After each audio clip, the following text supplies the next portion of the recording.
సహవాస కూడికల్లో ఎన్నో రోజు చెప్పండి, 44వ రోజులోనికి అడుగు పెట్టింప చేసినటువంటి దేవుని నామాన్ని స్తుతిస్తున్నాను. ఆయనకి కృతజ్ఞతాస్తుతులు చెల్లిస్తున్నాను.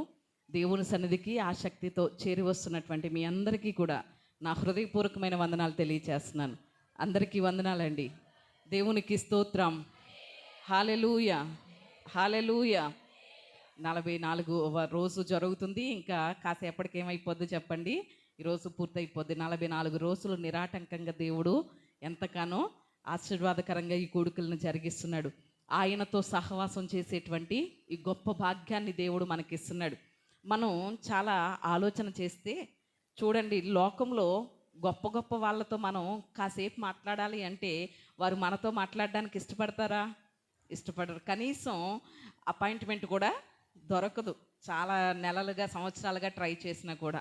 కానీ ఈ ప్రపంచంలోనే గొప్పవారు అనబడిన వారందరికంటే రాజులకు రాజు, ప్రభువులకు ప్రభు ఆయన ఏమంటున్నాడు అంటే, నేను మీతో మాట్లాడటం అంటే నాకు ఇష్టం రా బాబు, మీతో గడపడం అంటే నాకు చాలా సంతోషం, మీరు ఎప్పుడు వస్తారా అని చూస్తున్నాను అంటాడు ఆయన. దేవునికి స్తోత్రం, హల్లెలూయా. మరి ఆయనతో ఉండేటువంటి ఈ భాగ్యం, ఆయన సన్నిధిలో ఉండేటువంటి ఈ సహవాసం ఆయన మనకిస్తూ ఉంటే, ఆయనతో గడుపుతున్నటువంటి ఈ సమయం మనకెంతైనా కూడా ఆశీర్వాదకరం, దీవెనకరం. కాబట్టి మనందరం కూడా చాలా ధన్యులమై ఉన్నాం.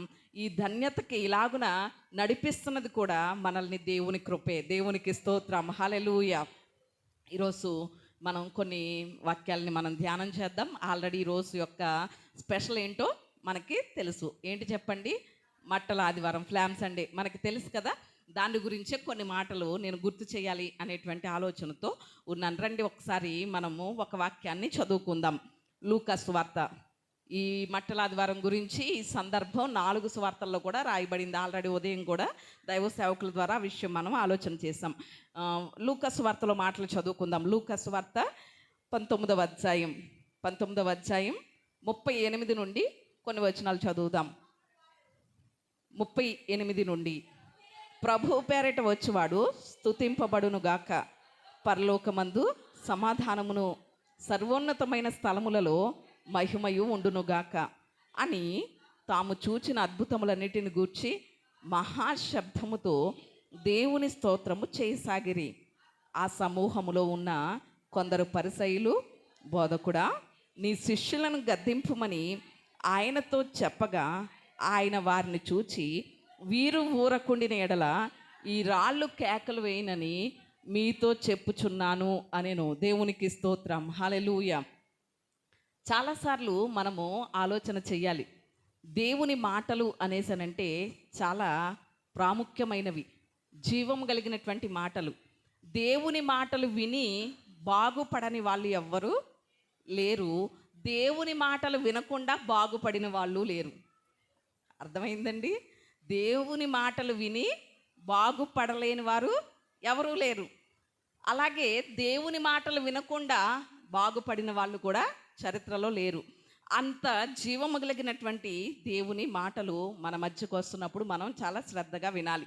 ఇక్కడ యేసయ్య పలికినటువంటి మాటను గురించి గనక మనం ఆలోచన చేస్తే, ఆయన 33.5 సంవత్సరాలు ఈ భూమి మీద జీవించారు. 30 సంవత్సరాలు తండ్రి ఇంటి దగ్గర ఉండి 3.5 సంవత్సరాలు మాత్రమే సువార్త పరిచర్య చేసి చాలా తక్కువగానే యేసయ్య మాట్లాడారు. లోకంలో చాలామంది మనకి కనిపిస్తారు.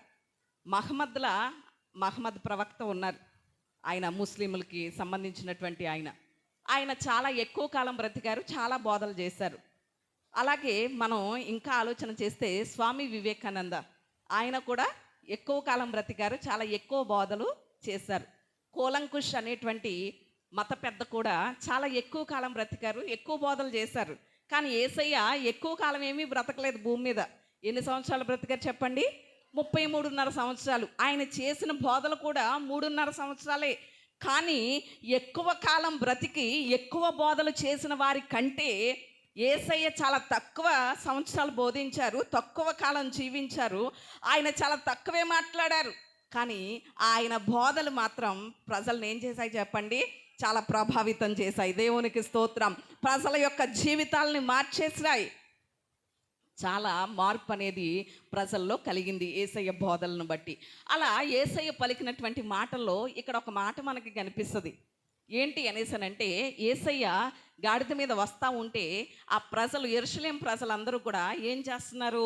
ప్రభువు పేరట వచ్చువాడు స్తుతించబడును గాక, దావీదు కుమారునికి జయం అనేసని ఏం చేస్తున్నారు? కేకలు వేస్తూ దేవుణ్ణి స్తుతిస్తున్నారు. అసలు ఇక్కడ వారు మాట్లాడిన మాట ఏంటి అనేసనంటే, రాజు అనేసని అంటున్నారు యేసయ్యని. ఏమంటున్నారు చెప్పండి? రాజు అంటే వారిని పరిపాలించడానికి వచ్చినటువంటి రాజు, ఈయనే మెస్సయ్య అనేటువంటి ఆనందంతో స్తుతిస్తున్నారు. కానీ ఆయన రాజే. ఏ రాజు అనేసనంటే, పట్టాభిషేకం చేయబడిన రాజు, కానీ పరిపాలన చేస్తున్న రాజు కాదు. దేవునికి స్తోత్రం. అర్థమైందండి? పట్టాభిషేకం అయ్యింది రాజుగా, కానీ ఏం చేయట్లేదు? పరిపాలన చేయట్లేదు. మనకి పాత నిబంధనలో కూడా దావీదు కనిపిస్తాడు. సౌలు తర్వాత రాజుగా ఉండడానికి దావీదుని ఏం చేశాడు? సమూయేలు దేవుని ద్వారా అభిషేకం చేశాడు. కానీ అభిషేకం పొందిన తర్వాత దావీదు పట్టాభిషేకం పొందడానికి చాలా సంవత్సరాలే పట్టింది పరిపాలన చేయడానికి కదా. ఇక్కడ యెరూషలేము ప్రజలు ఏమనుకుంటున్నారంటే, ఈయన మనల్ని ఉద్ధరించడానికి వచ్చాడు మెస్సయ్య, ఈయనే మనల్ని ఇప్పుడు పరిపాలన చేస్తాడేమో అనుకుంటున్నారు. కానీ ఆయన పట్టాభిషేకం పొందిన రాజే, కానీ ఏం చేయడానికి రాలేదు? పరిపాలన చేయడానికి కాదు. అందుకని ఆయన ఎలా వస్తున్నాడంటే, గాడిద మీద వస్తున్నాడు. రాజులు ఎవరు? రాజులందరూ ఎలా వస్తారు చెప్పండి? దేని మీద వస్తారు? గుర్రం మీద వస్తారు కదా. కానీ ఈయన దేని మీద వస్తున్నారు? గాడిద మీద వస్తున్నారు. అంటే ఆయన యొక్క దీనత్వం మనకి ఇక్కడ కనబడుతుంది. మరి ఆయన పరిపాలన చేసే రాజుగా వస్తాడు, గుర్రం మీద వస్తాడు. ఎప్పుడు? రెండవ రాకడలో. దేవునికి స్తోత్రం, హల్లెలూయా. తెల్లని గుర్రం మీద వచ్చి ఏం చేస్తాడు చెప్పండి? పరిపాలన చేయబోతున్నాడు. దేవునికి స్తోత్రం. ఇక్కడ వీరందరూ కూడా యేసయ్యను స్తుతిస్తూ కేకలు వేస్తున్నారు. అలా కేకలు వేస్తూ ఉంటే అక్కడ ఉన్నటువంటి శాస్త్రులకి, పరిసయ్యులకి వారు మాట్లాడుతున్నటువంటి ఆ కేకలు, మాటలు నచ్చలేదు. చాలామంది చూడండి, మనల్ని ఎవరైనా కొంతమంది పొగిడారనుకోండి, కొంతమందికి ఏమవ్వదు? కిట్టదు కదండి. చాలామందికి కిట్టదు, నచ్చదు. అంటే వాళ్ళని పొగుడుతున్నారేంటి, నాకన్నా నా వాళ్ళు అన్న ఈగో వచ్చేస్తుంది మనలో. అవునంటారా కదంటారా? అలా వీళ్ళకి, శాస్త్రులకి, పరిసయ్యులకి, అంటే వీళ్ళు శాస్త్రులు, పరిసయ్యులు కూడా మందిరంలో బోధకులు కదా, వీరు కూడా ప్రవచనాలు చెప్తూ ఉంటారు కదా. కానీ ఈ బోధకుడిని పట్టుకుని స్తుతిస్తున్నారు, ఈ బోధకుడికి జయజయలు పలుకుతున్నారు అని వాళ్ళకి నచ్చక ఏమంటున్నారో తెలుసా? యేసయ్య దగ్గరకు వచ్చి, బోధకుడా నీ శిష్యులతో చెప్పు, ఏమని? ఊరుకోమని చెప్పు, ఎందుకు అలా కేకలేస్తున్నారు అనేసని యేసయ్య దగ్గరకు వచ్చి అడిగారు వాళ్ళు. అప్పుడు యేసయ్య అన్న మాట ఏంటో చూడండి ఒకసారి. వీరు ఊరకుండిన ఎడల ఈ రాళ్ళు కేకలు వేయును అన్నాడు. దేవునికి స్తోత్రం, హల్లెలూయా. అంటే యేసయ్య వాళ్ళు ఊరుకోమని చెప్పు అని శాస్త్రులు, పరిసయ్యులు వచ్చి అడిగితే, సర్లే ఊరుకోండ్రా బాబు అనేసి అని అనలేదు ఆయన శిష్యులను చూసి. వాళ్ళకి సమాధానం ఇచ్చాడు. ఏమనో తెలుసా? వీరు గనక నన్ను మహిమపరచకుండా, నన్ను స్తుతించకుండా, నన్ను ఆరాధించకుండా గనక కేకలు వేయకుండా ఉంటే, వీరు స్తుతించకపోయినా నాకేమీ స్తుతులు తక్కువవ్వు. ఒకవేళ వీరు ఊరకుంటే ఏం కేకలేస్తాయి? రాళ్ళు కేకలు వేస్తాయి అన్నాడు. దేవునికి స్తోత్రం, హల్లెలూయా. ఈరోజు మనము రాళ్ళే గనక కేకలు వేస్తే, యేసయ్యను గనక స్తుతిస్తే, రాళ్ళే గనక యేసయ్యను ఆరాధిస్తే ఎలా ఆరాధిస్తాయి? ఎలా ఆరాధిస్తాయి? ఒకవేళ రాళ్లతో ఆయన ఆరాధన చేయించుకోలేడంటారా? చేయించుకోలేడా? ఆయనకు అసాధ్యమైనది ఏదైనా ఉన్నదా? సమస్తాన్ని సృష్టించిన వాడు ఆయనే, సమస్తాన్ని కలుగజేసిన వాడు ఆయన. అసలు అంతెందుకండి, మానవునికి నోరిచ్చింది ఎవరు? ఆయనే కదా. ఆయన పలికించాలి అంటే రాళ్ళకి కూడా ఏమిస్తాడు? నోరిస్తాడు. దేవునికి స్తోత్రం. గాడిదకి ఏమిచ్చాడు? నోరిచ్చాడు కదా మాట్లాడడానికి బిలాముతో. మరి రాళ్ళకి నోరిచ్చి ఆయన్ని స్తుతించుకునేలా చేయలేడంటారా? చేస్తారు. అలాగే గనక రాళ్ళకి దేవుడు స్వరం ఇస్తే, నోరిస్తే, రాళ్ళు ఏమని స్తుతిస్తాయి? రాళ్ళు ఏమని యేసయ్య గురించి కేకలు వేస్తాయి? కొన్ని అనుభవాలు మనం చూద్దాం రండి. మొట్టమొదటిదిగా, యేసయ్య రాళ్ళకే గనక కేకలు వీచి, ఆయన మాట ఏమాత్రం కూడా వమ్ము అవ్వదు కదా. ఆకాశము భూమి గతించిపోయినా కానీ ఆయన మాటలు ఏమాత్రము గతించవు. అర్థం లేని మాటలు ఆయన మాట్లాడాడు. ఒకవేళ మనం అర్థం లేని మాటలు మాట్లాడతామేమో, కానీ యేసయ్య మాత్రం అర్థం లేని మాటలు మాట్లాడరు. ఒకవేళ ఆయన ప్రజలుగా మనం యేసయ్య గురించి కేకలు వేయలేకపోతే రాళ్ళ చేత కేకలు వేయించుకుంటాడు, రాళ్ళ చేత స్తుతులు పొందుకుంటాడు ఆయన. ఒకవేళ రాళ్ళే గనక స్తుతిస్తే, రాళ్ళే గనక యేసయ్య గురించి కేకలు వేయవలసి వస్తే ఏమని కేకలు వేస్తాయో చూద్దాం రండి. మత్తయి సువార్త 4వ అధ్యాయం మొదటి వచనాల్లో గనక చూస్తే అక్కడ చాలా సందర్భం కనిపిస్తుంది. నేను చెప్పేస్తాను, మీరు నోట్ చేసుకోండి. మత్తయి సువార్త 4 మొదటి నుంచి కొన్ని వచనాలు. అక్కడ యేసయ్య సేవా దినాల్లో ప్రారంభించినప్పుడు 40 దినాలు ఆత్మచేత ఎక్కడికి కొనుపోబడ్డాడు? అరణ్యంలోకి కొనుపోబడ్డాడు. ఒక కొండ మీదకి ఎక్కి, దాని పేరు శోధన కొండ అంటారు. ఆ శోధన కొండ మీద ఎన్ని రోజులు ఉపవాసం చేశారు? 40 రోజులు ఉపవాసం చేశారు యేసయ్య. 40 రోజులు ఉపవాసం చేసిన తర్వాత యేసయ్య దగ్గరికి శోధకుడైనటువంటి అపవాది వచ్చి ఏం చూపించాడు? శరీరాశ చూపించాడు, నేత్రాశ చూపించాడు, జీవపు డంబం చూపించాడు. ఈ 3 కూడా చూపించిన ఈ శరీరాశకు కానీ, నేత్రాశకు కానీ, జీవపు డంబానికి కానీ యేసయ్య ఏమవ్వలేదు, లొంగిపోలేదు, ఏ శోధనలోనూ పడిపోలేదు. మనం గనక వెళ్ళి ఆ శోధన కొండ మీద ఉన్నటువంటి రాళ్ళను గనక అడిగామనుకోండి, ఆ శోధన కొండ మీద ఏముంటాయి? రాళ్ళు ఉంటాయి కదా, రాళ్ళే కదా ఉండేవి కొండ మీద, చెట్లేమీ ఉండవు కదా. ఆ శోధన కొండ మీద ఉన్నటువంటి రాళ్ళే కనుక యేసయ్య గురించి కేకలు వేస్తే ఏమనేస్తాయో తెలుసా? ఈ యేసయ్య మా మధ్యలో 40 రోజులు సహవాసం చేసినప్పుడు శోధకుడు వచ్చి ఆయన్ని శోధించాడు, శరీరాశ చూపించాడు, నేత్రాశ చూపించాడు, జీవపుడమ్మని చూపించాడు. అయినా ఏ శోధనకి ఆయన లొంగలేదు. ఏ పాపము లేనివాడు అని కేకలు వేస్తాయి. దేవునికి స్తోత్రం. ఏం కేకలు వేస్తాయి చెప్పండి? ఆయన ఏ శోధనకి లొంగలేదు, ఎటువంటి శోధనలో పడలేనటువంటి వాడు, పాపము చేయలేనటువంటి వాడు అని ఆ శోధన కొండ మీద ఉన్నటువంటి రాళ్ళు కేకలు వేస్తాయి. మరి ఈరోజు యేసయ్యను గురించినటువంటి ఆ సత్యం మనకి తెలిసిందా? ఆయన పాపము లేనివాడు, ఆయన పాపము చేయనివాడు, పాపమే ఎరుగనివాడు. దేవునికి స్తోత్రం. పరిశుద్ధుడు అంటే అర్థం ఏంటి చెప్పండి? పాపము చేయనివాడు, పాపము ఎరుగనివాడు, పాపము లేనివాడు. దేవునికి స్తోత్రం. అలాగున ఆయన గురించి శోధన కొండ మీద ఉన్నటువంటి రాళ్ళు కేకలు వేస్తాయి. అంటే ఈరోజు మనకి చాలా శోధనలు ఎదురవుతూ ఉంటాయి.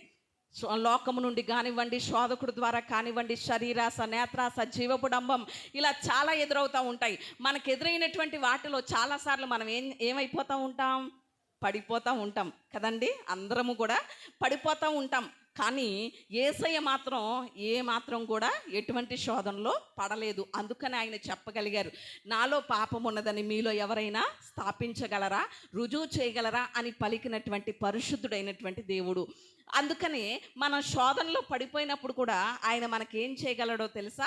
సహాయం చేయగలడు. ఆ మాటలు కూడా మనకు కనిపిస్తాయి. చూడండి, హెబ్రీయులకు రాసినటువంటి పత్రిక 2వ అధ్యాయం 18వ వచనంలో చూస్తే అక్కడ రాయబడినటువంటి మాట ఏమిటి అనేసనంటే, తాను శోధింపబడి శ్రమ పొందెను గనుక శోధింపబడు వారికి సహాయము చేయగలవాడై ఉన్నాడు. దేవునికి స్తోత్రం. హల్లెలూయా. అంటే ఇక్కడ యేసయ్య గురించి పలుకబడుతున్నటువంటి మాట ఏమనో తెలుసా? యేసయ్య ఏం చేయబడ్డాడట? శోధించబడ్డాడు. ఖచ్చితంగా ఇక్కడ తెలుస్తుంది ఆ మాట. చాలాసార్లు ఏమంటారో తెలుసా? యేసయ్య ఇక ఏమి శోధనలు ఎదురయ్యాయండి, మాకే ఎదురయ్యాయి కాబట్టి మేము జయించలేకపోతున్నామండి, ఎదుర్కోలేకపోతున్నామండి, శోధనలో పడిపోతున్నామండి, టెంప్టేషన్కి గురైపోతున్నామండి, టెంప్టేషన్లో పడిపోతున్నామండి అంటూ ఉంటారు. కానీ యేసయ్యకి కూడా ఏమి ఎదురయ్యాయి? శోధన ఎదురయ్యింది. ఆ శోధన కొండ మీద ఉన్న రాళ్ళు గనక కేకలు వేస్తే అదే కేకలు వేస్తాయి యేసయ్య గురించి.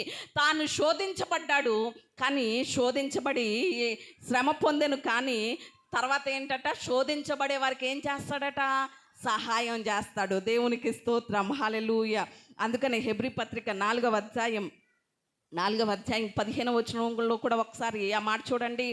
మన ప్రధాన యాజకుడు మన బలహీనత యందు మనతో సహానుభావము లేనివాడు కాడు, కానీ సమస్త విషయములలో మన వలె శోధింపబడినను ఆయన పాపము లేనివాడిగా ఉన్నాడు. దేవునికి స్తోత్రం. హల్లెలూయా.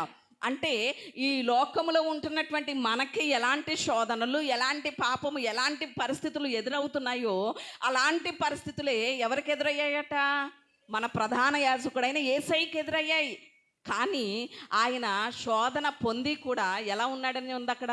పాపము లేనివాడిగా ఉన్నాడనే మాటలు కనిపిస్తున్నాయి. ఇక్కడ మొట్టమొదటిగా శోధన కొండ మీద ఉన్న రాళ్ళను గనక మనం అడిగితే ఆ రాళ్ళే గనక యేసయ్య గురించి ఏం కేకలు వేస్తాయి అంటే, ఎలాంటి శోధన ఎదురైనా యేసయ్య ఎటువంటి శోధనలో పడిపోలేదు, ఎటువంటి పాపములో పడిపోలేదు, పాపము లేనివాడిగా పరిశుద్ధుడుగా ఉన్నాడు అని యేసయ్య గురించి ఏం వేస్తాయి చెప్పండి? కేకలు వేస్తాయి. దేవునికి స్తోత్రం, హల్లెలూయా. రెండవదిగా మరొక రాళ్ళను అడుగుదాం మనం. అవి ఏమని కేకలేస్తాయో యేసయ్య గురించి ఆలోచన చేద్దాం. యోహాను సువార్త 2వ అధ్యాయం 1వ వచనంలో మనకి కనిపించేటువంటి అద్భుతం, యేసయ్య చేసినటువంటి మొదటి సూచక క్రియ. యోహాను సువార్త 2 మొదటి వచనాలు మీరు నోట్ చేసుకోండి. అక్కడ సందర్భం నేను చెప్పేస్తున్నాను. కానా అనే ఊరిలో ఒక మ్యారేజ్ జరిగిందట, ఒక పెళ్లి జరిగిందట. ఆ పెళ్ళికి ఎవరు వెళ్ళారు? యేసయ్య, ఆయన తల్లి, శిష్యులు కూడా పిలువబడితే అక్కడ ఏమైపోయింది? ద్రాక్షారసం అయిపోతే అప్పుడు వాళ్ళు చాలా కంగారు పడుతూ ఉంటే యేసయ్య తల్లి వచ్చి, ప్రభు అదేంటో చూడు అనేసానంటే, అమ్మ నాతో నీకేం పని అనేసాను అన్నారు. తర్వాత అప్పుడు ఏం చేశారు? శిష్యులకి ఆజ్ఞాపించారు. అక్కడ ఏం పెట్టబడ్డాయట? 6 రాతి బాణలు పెట్టబడ్డాయట. అంటే యూదుల శుద్ధీకరణాచార ప్రకారం, అంటే ఉదాహరణకి ఇప్పుడంటే అలవాటు మనకు లేదు. పూర్వపు రోజుల్లో ఏముండేదంటే, ఎవరైనా చుట్టాలు వచ్చారనుకోండి, ఖచ్చితంగా చెంబుతో నీళ్ళు ఇచ్చి ఏం చేసేవాళ్ళం? కాళ్ళు కడుక్కోమని చెప్పేవాళ్ళం కదా. ఇప్పటికీ చాలామంది ఇళ్ళల్లో అలవాటు అనేది ఉంటుంది.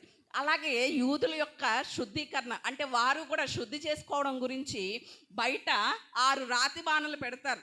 అంటే రాతి బాణలు అంటే పెద్ద రాయిని బాణగా ఏం చేస్తారు? తొలిచేస్తారు, ఒక కుండీలా ఉండేలా. వాటి నిండా నీళ్లు వేసి ఏం చేస్తారు అంటే, వాళ్ళు వివాహానికి వచ్చినటువంటి వారిని శుద్ధి చేసుకోవడం కోసం ఆ నీళ్లు వాడతారు. అక్కడ ఉంది కదా, యూదుల శుద్ధీకరణాచార ప్రకారం అనేసి అని ఉంది కదా మాటలు. అలా శుద్ధి చేయబడడం కోసం 6 రాతి బాణలు పెట్టబడ్డాయి. అప్పటికే వివాహానికి అందరూ వచ్చేసారు కాబట్టి ఆ రాతి బాణంలో ఏమి లేవు? నీళ్లు లేవు. ఎందుకని? కాళ్ళు కడిగేసుకున్నారు కాబట్టి. ఇదేం పెద్ద మర్మం కాదు కదా. అక్కడ నీళ్ళు ఎందుకు అయిపోయినాయి అంటే, అందరూ వచ్చిన వాళ్ళందరూ కాళ్ళు కడిగేసుకున్నారు కాబట్టి నీళ్ళు అయిపోయినాయి. కానీ యేసయ్య చెప్పిన మాట ఏంటి? 6 రాతి బాణల నిండా నీళ్ళతో నింపండి అని ఆజ్ఞాపించారు. 6 రాతి బాణలు నీళ్ళతో నింపబడినప్పుడు అక్కడ అద్భుతం జరిగింది. అవి రాతి బాణలు, అవి ఏం బాణాలు చెప్పండి? రాతి బాణలు అంటే రాళ్ళే కదా, అవి రాళ్ళని బాణల్లాగా తొలిచారు కదా. ఆ రాతి బాణల్ని, ఆ రాళ్ళను గనక మనం అడిగితే యేసయ్య గురించి మీరేం కేకలు వేస్తారు? యేసయ్య గురించి మీరేం చెప్తారు? మీరేం చెప్పగలరు యేసయ్య గురించి అని గనక ఆ రాతి బాణలను అడిగితే, ఆ రాళ్ళను అడిగితే అవేమంటాయో తెలుసా? యేసయ్య అక్కర తీర్చేవాడు అని కేకలు వేస్తాయి. దేవునికి స్తోత్రం. ఏమని కేకలు వేస్తాయి చెప్పండి? యేసయ్య అక్కర తీర్చేవాడు, ప్రతి అవసరాన్ని తీర్చేవాడు, లోటు తీర్చేవాడు యేసయ్య అని కేకలు వేస్తాయి. మరి ఈరోజు మనం ఎంతవరకు దేవుని కొరకు కేకలు వేయగలుగుతున్నాం? అందుకని పౌలు గారు రాసినారు కదా, ఫిలిప్పీలకు రాసినటువంటి పత్రిక 4వ అధ్యాయం 19వ వచనంలో చూస్తే, కాగా క్రీస్తు యేసునందున్నటువంటి మహిమశ్రమంలో మీ ప్రతి అవసరము తీర్చబడును అనే మాట మనకి కనిపిస్తుంది. అంటే ప్రతి అవసరత కూడా ఆయన ఏం చేస్తాడు? తీరుస్తాడు. మన జీవితాల్లో ఎటువంటి లోటుతో ఉన్నామో, ఎటువంటి అక్కరతో ఉన్నామో, ఎటువంటి అవసరత ఉన్నదో సమస్తము ఎరిగిన వాడు గనక ఆయన ఏం చేస్తాడు? తీరుస్తాడు ఖచ్చితంగా. ఒకవేళ ఆయన బిడ్డలుగా ఆయన ద్వారా ఇంతవరకు చాలా అక్కర్లు తీర్చబడిన వారిగా ఉన్నాం, చాలా అవసరాలు తీర్చబడిన వారిగా ఉన్నాం, చాలా లోట్లు తీర్చబడిన వారిగా ఉండి కూడా మనం ఇంకా చాలాసార్లు మనకు ఏదైనా అవసరం ఎదురైనప్పుడు, అక్కర ఎదురైనప్పుడు, లోటు ఎదురైనప్పుడు ఆయన మీద ఏం ఉంచలేకపోతున్నాం? విశ్వాసం ఉంచలేకపోతున్నామేమో. కానీ ఆ 6 రాతి బాణల్ని కనుక అడిగితే అవి చెప్తాయి. ఏమనో తెలుసా? యేసయ్య ఎలాంటి అక్కరనైనా తీర్చగలడు, ఎలాంటి అవసరాన్నైనా తీర్చగలడు అని ఆ రాళ్ళు ఏం చేస్తాయి చెప్పండి? కేకలు వేస్తాయి. దేవునికి స్తోత్రం, హల్లెలూయా. మూడవదిగా మరొక రాళ్ళ దగ్గరికి వెళ్దాం. ఏ రాళ్ళ దగ్గరికి వెళ్దామంటే, యోహాను సువార్త 4వ అధ్యాయం 6వ వచనం చూస్తే అక్కడ మనకి ఒక సందర్భం కనిపిస్తుంది. యోహాను సువార్త 4వ అధ్యాయం 6వ వచనం మీరు నోట్ చేసుకోండి. అన్నీ తెలిసిన సందర్భాలే. అక్కడ మనకి సుఖారు అనేటువంటి ఒక ఊరు ఉంది. ఏ ఊరు చెప్పండి? ఊరు పేరేంటి? సుఖార్ అనేటువంటి ఊరు. అక్కడ ఒక బావి ఉందట. ఆ బావి పేరేంటి? యాకోబు బావి. ఏం బావి చెప్పండి? యాకోబు బావి. ఆ బావి దగ్గరికి ఒక ఆమె వచ్చి ప్రతిరోజు ఏం పట్టుకెళ్తా ఉండేది? నీళ్లు పట్టుకెళ్తా ఉండేది. ఇప్పుడు ఆ బావి దేంతో కట్టబడింది? ఇప్పుడంటే బావులు వరలని, లేకపోతే అవన్నీ అసలు బావిలే లేవు. ఇప్పుడు అన్నీ ఏమొచ్చేసినాయి?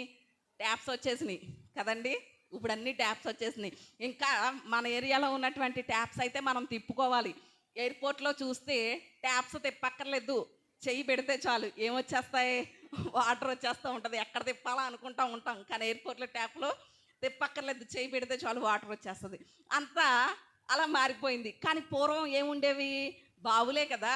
ఆ బావులను రాళ్లతో చుట్టూ ఇలా కట్టేవారు. లోపల తవ్వేసి చుట్టూరు కూడా రాళ్లతో కట్టేవారు. ఆ యాకోబు బావి దేంతో కట్టబడింది అంటే రాళ్లతో కట్టబడింది. ఆ యాకోబు బావి దగ్గరే కదా యేసయ్యకి సమరయస్త్రీకి ఏం జరిగింది? సంభాషణ జరిగింది కదా, మీటింగ్ జరిగింది. ఇప్పుడు అక్కడ మీటింగ్ జరిగినటువంటి ఆ ప్లేస్లో సాక్షులుగా ఉన్నది ఎవరు? శిష్యులు లేరు, జనాలు లేరు. అక్కడ యేసయ్య ఉన్నాడు, సమరయస్త్రీ ఉంది, బావి ఉంది. ఆ బావిలో ఉన్నటువంటి బావి దగ్గర కట్టబడినటువంటి ఆ రాళ్ళను గనక మనం వెళ్ళి అడిగి యేసయ్య గురించి మీరు గనక చెప్పాల్సి వస్తే ఏం చెప్తారు? యేసయ్య గురించి మీరు గనక కేకలు వేయగలిగితే ఏమని కేకలు వేస్తారు అని ఆ యాకోబు బావి యొక్క రాళ్ళను అడిగామనుకోండి, మనం అవి ఏమని కేకలేస్తాయో తెలుసా? యేసయ్య ఒక పాపిని పరిశుద్ధులుగా మార్చగలిగిన దేవుడు అని కేకలు వేస్తాయి. దేవునికి స్తోత్రం. ఏమని కేకలేస్తాయి చెప్పండి? పాపిని పరిశుద్ధంగా మార్చగలడు. ఒక శాపగ్రస్తమైనటువంటి ఆడదాన్ని రూపాంతరపరిచాడు యేసయ్య. ఒక శాపగ్రస్తమైనటువంటి ఆడదాన్ని ఆశీర్వాదపు పత్రికగా మార్చాడు యేసయ్య అని యాకోబు బావి యొక్క రాళ్ళు ఏం చేస్తాయి చెప్పండి? కేకలు వేస్తాయి. మరి ఈరోజు మనం యేసయ్య గురించి ఏమని కేకలు వేయగలుగుతున్నాం? ఏమని ప్రకటించగలుగుతున్నాం? ఏమని ఆయన్ని స్తుతించగలుగుతున్నాం? ఒక్కసారి ఎంతైనా కూడా మనం ఏం చేయాలి?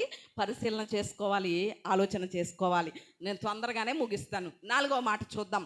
4వ రాళ్ళ దగ్గరికి వెళ్దాం మనం. యోహాను సువార్త 8వ అధ్యాయం 1వ వచనం. 8 అక్కడ మనం చూస్తే మనకు అక్కడ కూడా ఒక సందర్భం కనిపిస్తుంది. ఏంటి అంటే వ్యభిచారంలో పట్టబడినటువంటి ఒక స్త్రీని ఏం చేస్తున్నారు? రాళ్లతో కొట్టి చంపేయాలని రాళ్లతో కొట్టడానికి తరుముకుంటా వస్తూ ఉంటే ఆమె దేవాలయం దగ్గరకు వచ్చి అక్కడ పడిపోయింది. అక్కడ యేసయ్య కూర్చుని ఉంటే అప్పుడు వీళ్ళకి ఇంకా యేసయ్యని ఏ విధంగా పట్టుకుందామా అని చూస్తారు. ఎక్కడైనా శాస్త్రులు పరిచయాలు ఏంటి చెప్పండి? ఎక్కడ దొరుకుతాడా, ఎక్కడ పట్టుకుందామా, ఎక్కడ తప్పు అని అనిపిందామా అనేసి అని చూస్తూ ఉంటారు. ఈరోజు చాలామంది భక్తిగా ఉన్నటువంటి వాళ్ళనే కానివ్వండి, సేవకుల జీవితాల్లో కానివ్వండి, ఎక్కడ తప్పులు దొరుకుతాయి అనేసి అని చూసేవాళ్ళు చాలామంది కనిపిస్తూ ఉంటారు కదా. అలాగా యేసయ్యను కూడా పట్టుకుందామని చూస్తూ అప్పుడు అడుగుతున్నారు వాళ్ళు. ఏమనో తెలుసా? యేసయ్య, ఈ స్త్రీ వ్యభిచారంలో పట్టబడింది కాబట్టి మోషే ధర్మశాస్త్ర ప్రకారంగా ఏం చేయాలి? రాళ్లతో కొట్టి చంపేయాలి. మరి కొట్టమంటావా? నువ్వు ఏదైనా చెప్తావా అనేసి అని యేసయ్యని అడిగారు వాళ్ళు. అప్పుడు యేసయ్య ఒక వచనం వాళ్ళకి గుర్తు చేసే ఉంటాడు.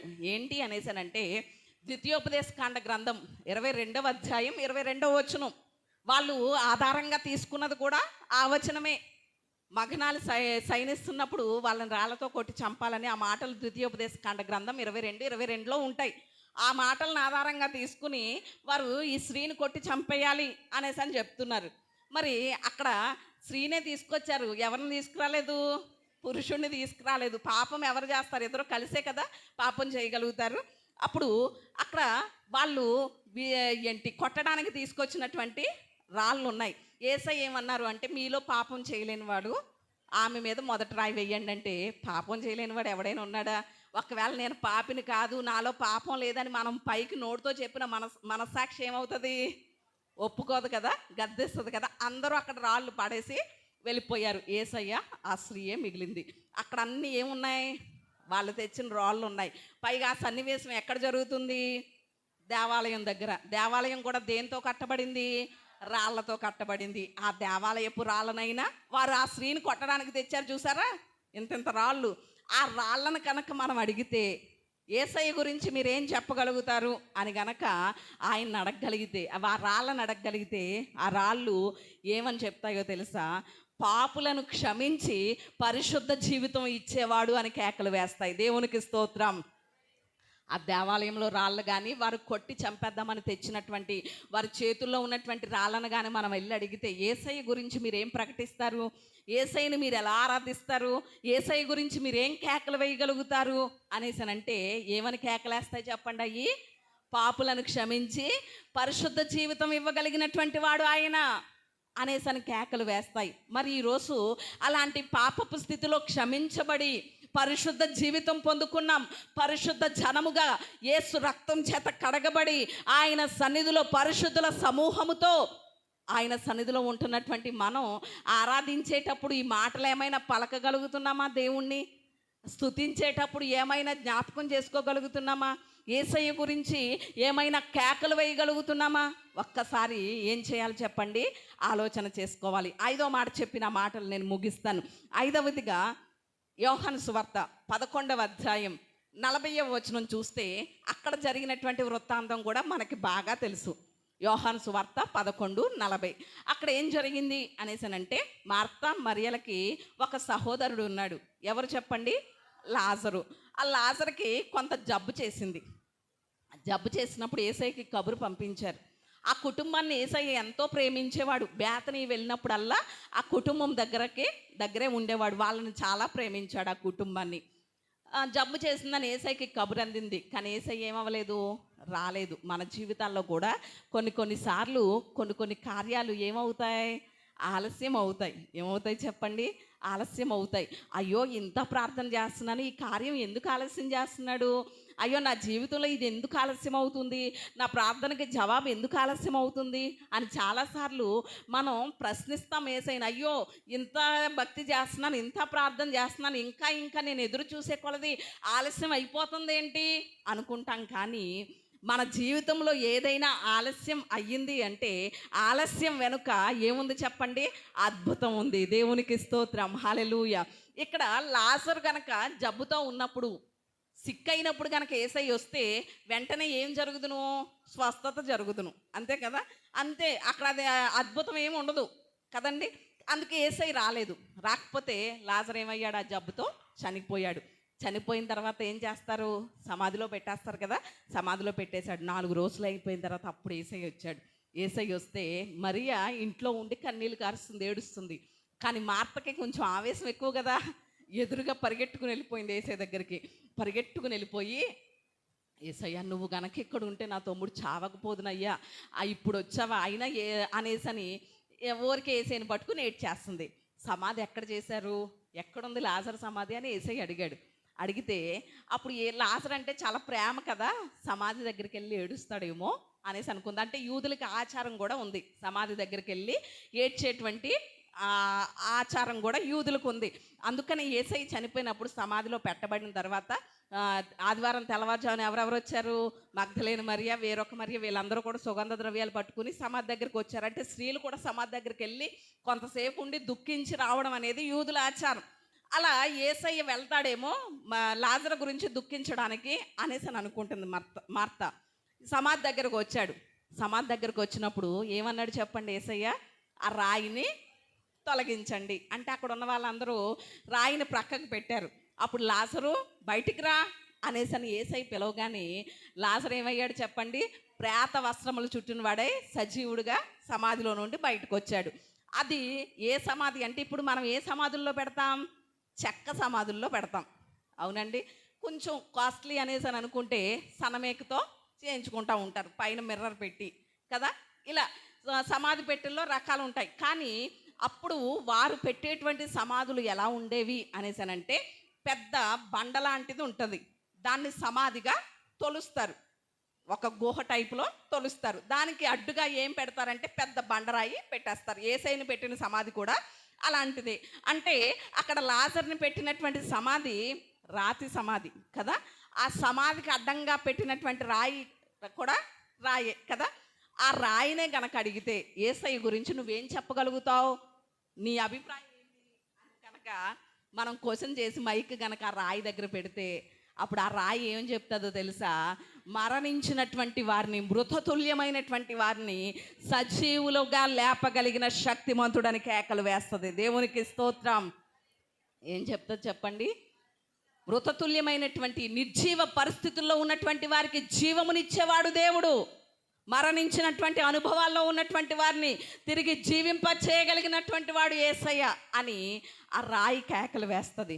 మరి ఈరోజు ఒకప్పుడు పాపముల చేత, అపరాధముల చేత చచ్చిన స్థితిలో ఉన్నటువంటి మనల్ని కూడా అదే అనుభవంతో దేవుడు లేపాడు కదా. ఆయనతో పాటు మరణించేటువంటి అనుభవంలో ఉన్నటువంటి మనం తిరిగి లేపబడ్డాం కదా. బాప్తిస్మపు అనుభవం కూడా అదే. ఎప్పుడైతే వెనకకి ఇలాగిన ముంచబడతామో అప్పుడు ఏంటి చెప్పండి? పాత జీవితంలో మరణించాం, మరలా లేపబడినప్పుడు క్రీస్తు ఎలాగన పునరుద్ధానుడిగా లేచాడో మనము కూడా నూతన సృష్టిగా లేపబడినటువంటి అనుభవం. మరి ఈరోజు మనము కూడా లాజరు పొందినటువంటి ఆ అనుభవం పొందుకున్నాం కదా. ఎంతవరకు యేసయ్య గురించి కేకలు వేయగలుగుతున్నాం? ఎంతవరకు యేసయ్యను ఆరాధించగలుగుతున్నాం? ఎంతవరకు ఆయన్ని స్తుతించగలుగుతున్నాం అనేది ఎంతైనా ఆలోచన చేయాలి. మరి ఈరోజు దేవుడు మనల్ని కూడా ఏమంటున్నాడో తెలుసా? రాళ్ళనే అంటున్నాడు. ఏమంటున్నాడు? రాళ్ళనే అంటున్నాడు. నేను రాయి ఏంటండి అంటారేమో మీరు. చాలామందికి రాతి మనస్తత్వాలు ఉంటాయి కదా. అంటే ఎంత చెప్పినా ఏమవరు? కరగరు, విరగరు కదా. కానీ ఆ రాతి యొక్క స్వభావాన్ని కూడా ఎలా మార్చగలడు ఆయన? మాంసపు స్వభావంగా మార్చగలడు. దేవునికి స్తోత్రం. కానీ మనల్ని కూడా ఆయన రాళ్ళు అన్నాడు. ఒకసారి ఆ మాట కూడా చూద్దాం రండి. ఇక్కడ ఉన్నటువంటి ఈ రాళ్ళు ఇన్ని విధాలుగా యేసయ్య గురించి కేకలు వేస్తున్నాయి. మరి మనల్ని కూడా యేసయ్య రాళ్లతోటే పోల్చాడు. పేతురు రాసినటువంటి మొదటి పత్రిక 2వ అధ్యాయం 5వ వచనం చదవండి. పేతురు రాసినటువంటి మొదటి పత్రిక 2వ అధ్యాయం 5వ వచనం. యేసుక్రీస్తు ద్వారా దేవునికి అనుకూలములకు ఆత్మ సంబంధమైన బలులు అర్పించుటకు పరిశుద్ధ యాజకులుగా ఉండునట్లు మీరును సజీవమైన రాళ్ళ వలె కట్టబడుచున్నారు. దేవునికి స్తోత్రం. హల్లెలూయా. అంటే ఇంతవరకు మనం ఆలోచన చేసాం చూసారా? అవన్నీ ఏ రాళ్ళు? జీవము లేని రాళ్ళు. ఏమిరేవి చెప్పండి? ఆ రాళ్ళలో జీవం ఉంటుందా? ఉండదు కదా. అంటే మనం ఇప్పుడు ఆలోచన చేసిన 5 పరిస్థితుల్లో కనిపించే రాళ్ళు జీవము లేని రాళ్ళు. కానీ మనము ఎలాంటి రాళ్ళగా కట్టబడుచున్నామంట? సజీవమైన రాళ్ళ వలె. అంటే ఒక ఆత్మ సంబంధమైన మందిరం. ఈ మందిరం కట్టబడ్డానికి ఇటుక మీద ఇటుక ఎలాగున పేర్చబడిందో అలాగే ఆత్మ సంబంధమైన మందిరంగా కట్టబడ్డానికి మనందరినీ కూడా దేవుడు ఎలా కడుతున్నాడు? ఆత్మ సంబంధమైన సజీవమైన రాళ్ళ వలె మనల్ని కడుతున్నాడు, నిర్మిస్తున్నాడు.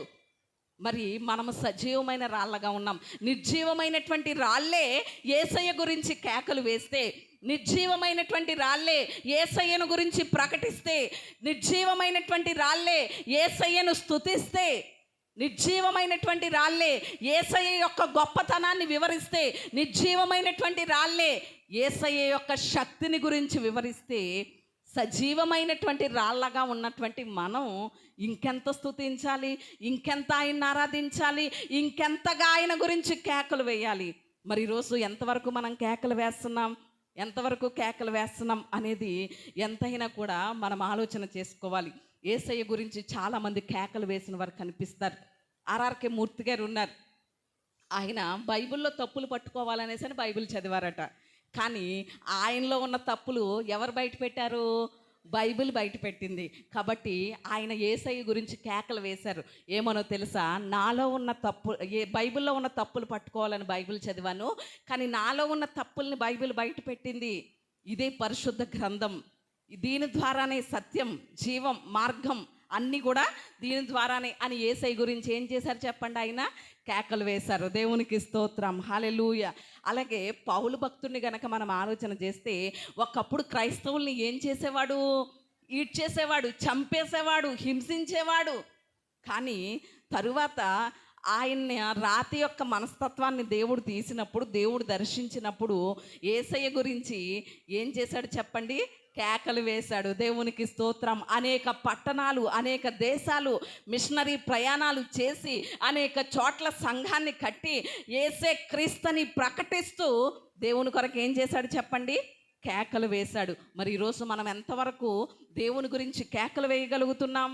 అందుకనే బాప్తిస్మం ఇచ్చే యోహానికి ఒక పేరు పెట్టబడింది. ఏంటి ఆ పేరు తెలుసా? అరణ్యములో, ఏంటి చెప్పండి? అరణ్యములో కేకలు వేసే శబ్దం. అంటే దేవుని రాజ్యం సమీపించింది, మారు మనసు పొంది బాప్తిస్మం పొందండి అని ఏం చేస్తున్నాడు? బాప్తిస్మం ఇచ్చే యోహాను కేకలు వేస్తున్నాడు. దేవుని రాజ్య సువార్త కొరకు, దేవుని రాజ్యం కట్టబడట కొరకు, అనేకులు రక్షించబడడం కొరకు, అనేకులు దేవుని వైపు త్రిప్పబడడం కొరకు యోహాన్ ఏం చేశాడు చెప్పండి? కేకలు వేశాడు. మరి ఈరోజు మనం ఎంతవరకు దేవుని గురించి కేకలు వేయగలుగుతున్నాం, ఎంతవరకు దేవుణ్ణి ప్రకటించగలుగుతున్నాం అనేది ఎంతైనా ప్రశ్నించుకోవాలి. బైబిల్లో కానివ్వండి, బయట కానివ్వండి, చాలామంది భక్తులు దేవుని కొరకు కేకలు వేసినటువంటి వారు ఉన్నారు. చాలామంది కేకలు వేసినటువంటి వారు ఉన్నారు. మరి ఈరోజు మనం ఎంతవరకు కేకలు వేయగలుగుతున్నాం? సాధు సుందర్ సింగ్ గారు, ఆయన తన ఫ్రెండ్ ద్వారా దేవుని సువార్త తెలుసుకున్నారు, దేవుణ్ణి అంగీకరించారు. ఆయన దేవుణ్ణి నమ్ముకున్నారని, యేసుక్రీస్తుని అంగీకరించారని వారి ఇంట్లో తల్లిదండ్రులకు తెలిసింది. తెలిసినప్పుడు తల్లిదండ్రులు అన్న మాట ఏంటో తెలుసా? మా ఆస్తిలో చిల్లి గవ్వ కూడా నీకు ఇవ్వం, యేసయ్యను విడిచిపెట్టాయి ఆస్తి కావాలంటే అన్నారు. నాకు ఆస్తి అక్కర్లేదు, నాకెవరు కావాలి? యేసయ్యే కావాలి అన్నారు. అన్నప్పుడు సరే భోజనం చేసి వెళ్ళిపో బయటికి, మా ఇంట్లో ఉండడానికి వీర్లేదు, మా ప్రాంతంలో ఉండడానికి వీర్లేదు, మా జాతిలో ఉండడానికి వీర్లేదు అనేసి బయటికి వెళ్ళిపోమన్నారు. సర్లే భోజనం పెట్టారు కదా, చివరిసారి తల్లిదండ్రులతో కలిసి భోజనం చేసే అవకాశం వచ్చింది కదా, ఇక వెళ్ళిపోతున్నాను కదా అని భోజనం చేసి వెళ్ళిపోతా ఉంటే వాళ్ళ తండ్రి, సాధు సుందర్ సింగ్ యొక్క తండ్రి సాధు సుందర్ సింగ్ గారిని వెనకాల ఫాలో అవుతూ ఉంటే సాధు సుందర్ సింగ్ గారు వెళ్ళిపోతూ ఉంటే ఒక మిషనరీ క్యాంప్ దగ్గర ఒక వ్యక్తి, సుందర్ సింగ్ గారు ఎక్కడికి వెళ్తున్నారు రండి అని ఆ మిషనరీ క్యాంప్లోకి తీసుకువెళ్ళారు. ఓహో సర్లే అక్కడికి వెళ్ళాడు కదా అని ఆ తండ్రి వెనక్కి వెళ్ళిపోయాడు. వెనకాల ఫాలో అవుతున్నటువంటి తండ్రి వెళ్ళిపోతే లోపలికి వెళ్ళిన తర్వాత, ఆ మిషనరీ క్యాంప్లోకి వెళ్ళిన తర్వాత పెద్ద వాంతి అయిపోయింది. ఎవరికి? సాధు సుందర్ సింగ్ గారికి. ఆ వాంతి అయిపోయిన తర్వాత అక్కడ ఉన్నటువంటి కుక్క ఆ వాంతి తిన్నది. ఆ వాంతి తిన్నటువంటి కుక్క రక్తం గక్కుకుని చచ్చిపోయింది. అంటే అప్పుడు అర్థమైనటువంటి విషయం ఏంటి అంటే, ఆ అన్నంలో ఏం కలిపారు? ఎవరు? తల్లిదండ్రులు. ఎవరు చెప్పండి? యేసయ్యని నమ్ముకున్నందుకు తల్లిదండ్రులు ఇక మా మాట వినట్లేదు కదా, ఆస్తి ఇవ్వమనేసి అని బెదిరించినా కూడా యేసయ్యని విడిచిపెట్టట్లేదు. కాబట్టి వీడిని ఏం చేయాలి? చంపేయాలి అనుకున్నారు. అందుకని అన్నంలో విషం కలిపారు. తండ్రి కూడా వెనకాల ఎందుకు ఫాలో అయ్యాడంటే, ఎక్కడ రక్తం కక్కుకుని చచ్చిపోతాడో చూద్దాం అనేసి అని వెనకాల తండ్రి ఫాలో అవుతూ వచ్చాడు. అలాంటి పరిస్థితుల్లో కూడా ఆ సాధు సుందర్ సింగ్ గారు యేసయ్య గురించి ఏం వేయడం మానలేదు చెప్పండి? కేకలు వేయడం మానలేదు. దేవునికి స్తోత్రం, హల్లెలూయా. మరి ఈరోజు మనం ఎంతవరకు దేవుని గురించి కేకలు వేస్తున్నాం? వారు యేసయ్య గురించి భక్తులు కేకలు వేయడానికి, యేసయ్యను ప్రకటించడానికి వారి జీవితాలను త్యాగం చేశారు. పురుషోత్తమ చౌదరి గారు ఆంధ్ర క్రైస్తవ కీర్తనలు రాసినటువంటి వ్యక్తి, తన భార్య విడిచిపెట్టేసింది యేసయ్యను నమ్ముకున్నందుకు, ఆయన పరుగు ఆపలేదు. రాజబాబు గారు మీకు తెలిసే ఉంటుంది, నిన్నే కొలుతున్నాయా అనేటువంటి పాట, ఇవన్నీ వారివే. ఆయన భార్య కూడా విడిచిపెట్టేసింది యేసయ్యను నమ్ముకున్నందుకు. అంతెందుకండి, ఆర్ఆర్కే మూర్తి గారి భార్య కూడా 5 సంవత్సరాలు విడిచిపెట్టేసింది మూర్తయ్య గారిని. ఎందుకని? దేవుణ్ణి నమ్ముకున్నందుకు. తరువాత ఆమె తప్ప ఆమె తెలుసుకుని తిరిగి వచ్చింది. ఇలా భార్యలు విడిచిపెట్టేసినటువంటి వారు ఉన్నారు, కుటుంబాలు వెలివేసినటువంటి వారు ఉన్నారు. అయినా కూడా వారు యేసయ్య గురించి ఏం వేయడం మానలేదు? కేకలు వేయడం మానలేదు. మరి ఈరోజు ఇంతగా యేసయ్య యొక్క ప్రేమ రుచి చూచాం, యేసయ్య యొక్క కృపను పొందుకుంటున్నాం, ఆయన కరుణను అనుభవిస్తున్నాం, ఆయన ఇచ్చిన రక్షణ పొందుకున్నాం, ఆయన ఇచ్చిన సమాధానం కలిగి ఉన్నాం, ఆయన ఇచ్చిన భౌతిక సంబంధమైన ప్రతి ఈవి అనుభవిస్తున్నాం, ఆత్మ సంబంధమైన ప్రతి వరం కలిగి ఉన్నాం, పరలోక సంబంధమైన ప్రతి ఆశీర్వాదం గురించి నిశ్చయిత కలిగి ఉన్నాం. ఇన్ని పొందుకొని ఇన్ని అనుభవిస్తున్నటువంటి మనం ఇంకా ఏం వేయలేకపోతున్నాం చెప్పండి? యేసయ్య గురించి కేకలు వేయలేకపోతున్నాం. మరి ఈరోజు మనం గనక కేకలు వేయకపోతే, రాళ్లతో కేకలు వేయించుకునే దేవుడు కానీ నీకు అవకాశం ఇస్తున్నాడు. ఎంతవరకు నువ్వు నన్ను ప్రకటిస్తావు, ఎంతవరకు నా గురించి చెప్పగలుగుతావు, నీ తోటి వారికి, నీ ఇంట్లో వారికి, నీ రక్త సంబంధులకి ఎంతవరకు నన్ను గురించి చెప్తున్నావు, నన్ను పరిచయం చేస్తున్నావు అని దేవుడు చూస్తున్నాడు. మరి ఈరోజు ఎంతవరకు మనం ఆయన గురించి ప్రకటించగలుగుతున్నాం, ఆయన గొప్పతనాన్ని ఎంతవరకు చెప్పగలుగుతున్నాం, ఎంతవరకు ఆయన్ని పరిచయం చేస్తున్నాం అనేది ఎంతైనా పరిశీలన చేసుకోవాలి. చాలామంది ఏమంటారో తెలుసా, ఎంత చెప్పినా వారు వినరండి అంటూ ఉంటారు. వారు విన్నారో వినలేదో మనకు అనవసరం, కానీ మన మీద ఏం పెట్టబడింది, చెప్పాల్సిన బాధ్యత మనకుంది. ఒక విషయం చెప్పి నా మాటలు ముగిస్తాను. సముద్రం ప్రక్కన ఒక రెస్టారెంట్ ఉందటండి. సముద్రం ప్రక్కన ఏముందట, ఒక రెస్టారెంట్ ఉందట. ఆ రెస్టారెంట్లో మంటలు చెలరేగి రెస్టారెంట్ తగలబడిపోతుంటే ఒక చెట్టు మీద ఒక కాకి ఒక చిలుక ఉన్నాయట. అప్పుడు ఆ రెస్టారెంట్ తగలబడిపోతుంటే చిలుక చూసి అయ్యో అనేసని గబగబా సముద్రంలోకి వెళ్ళి, సముద్రం ప్రక్కన ఉంది కదా, సముద్రంలోకి వెళ్ళి తన నోటితో 2 చుక్కలు నీళ్ళు పట్టుకొచ్చి మంటల మీద చల్లుతుందంట. మరలా వెళ్ళి సముద్రంలోకి 2 చుక్కలు పట్టుకొచ్చి మంటల మీద చల్లుతుందట. అలా ఎంతసేపు చేసిందంటే ఒక అరగంట సేపు చేసిందట. సముద్రంలోకి వెళ్ళడం, 2 చుక్కలు పట్టుకొచ్చి మంటల మీద చల్లడం, సముద్రంలోకి వెళ్ళడం, 2 చుక్కలు పట్టుకొచ్చి మంటల మీద చల్లడం, అలా ఒక అరగంట సేపు చేసిందట. అప్పుడు కాకన్నదంట, ఓ పిచ్చిదానా, నువ్వు పట్టుకెళ్ళి ఆ 2 చుక్కలతో ఆ రెస్టారెంట్ తగలబడిపోవడం ఆరిపోద్ది అనుకుంటున్నావా? ఎందుకే బాబు అంత ప్రయాస, ఎందుకే అన్నిసార్లు తిరుగుతావు సముద్రంలోకి 2 చుక్కలు పట్టుకుంటావు అనేసి అని అన్నదట. అప్పుడు చిలుక అన్నదట, నేను పట్టుకెళ్ళి ఆ 2 చుక్కలు మంటలను ఆర్పమని నాకు తెలుసు, కానీ రేపు చరిత్ర రాసేటప్పుడు ఇలా రెస్టారెంట్ తగలపడిపోయేటప్పుడు చాలామంది తమాషా చూశారు అనేసి అని రాస్తారు కదా. ఆ తమాషా చూసే వాళ్ళు నీ పేరు ఉంటుంది, ప్రయత్నం చేశారన్న దాంట్లో నా పేరు ఉంటుంది అని చెప్పిందట. దేవునికి స్తోత్రం. ఎందులో ఉంటుందట చిలక పేరు? ప్రయత్నం చేసేవారిలో ఉంటుందట. మరి కాకి పేరు ఎక్కడ ఉంటుందట? తమాషా చూసేవారిలో. ఈరోజు మనము కూడా మన ఎదుట ఎంతోమంది, నిమిషానికి 80 మంది నాశనానికి జోగిపోతున్నారు, ఎంతోమంది నిత్య నాశనానికి వెళ్ళిపోతున్నారు. అపవాది పాతాళాన్ని కూర్చుకుంటున్నాడు, ఎంతోమందిని మోసగిస్తున్నాడు. నిజమైన దేవుడు ఎవరని తెలియలేనటువంటి పరిస్థితుల్లో, ఎవరి ద్వారా నిత్య జీవం పొందుకుంటాము అని తెలియలేనటువంటి అజ్ఞాన స్థితిలో అనేకులను మోసగిస్తున్నాడు. వారు నశించిపోతూ ఉంటే, దేవుణ్ణి ఎరగకుండానే ఈ లోకాన్ని ముగిస్తూ ఉంటే మనము ఎక్కడున్నాం?